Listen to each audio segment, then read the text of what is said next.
গ্রীষ্মকালে প্রচুর ফুল পেতে এবং গ্রীষ্মকাল কেন সব সময় সারা বছর যে ফুল পাবেন সেই 10টি গাছের নাম আপনাদেরকে বলি, যা থাইল্যান্ড করবি সিঙ্গেল ছোট্ট গাছের উপরেই সারা বছর কিন্তু লাল রঙের ফুল হয়। 2 নম্বরে হচ্ছে আপনার বেলি প্লাস জুঁই, সারা বছরেরই ফুল।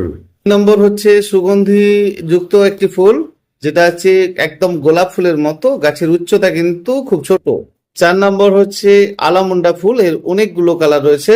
এশীয় জবার অনেক ভ্যারাইটি রয়েছে, মিনি টগর রয়েছে, আর গন্ধরাজের তো অনেক ভ্যারাইটি আছে, অবশ্যই এটা করবেন। কুন্দ ফুল, এর 3টে ভ্যারাইটি রয়েছে। এটা হচ্ছে ছোট্ট গাছে কামিনী ফুল সারা বছর, আর এটা বুদ্ধ টগর বা ভুটান মল্লি বলতে পারেন। যেমন আরো অনেক ভ্যারাইটি রয়েছে, এগুলো এই 10টি আজকে আপনাদেরকে বললাম। তো এই সকল গাছগুলো সবই কিন্তু বেশি রেট না, সবই কিন্তু 20 টাকা রেটেড। শুধু মিনি টগর যেটা দেখলেন এটা কিন্তু 10 টাকা।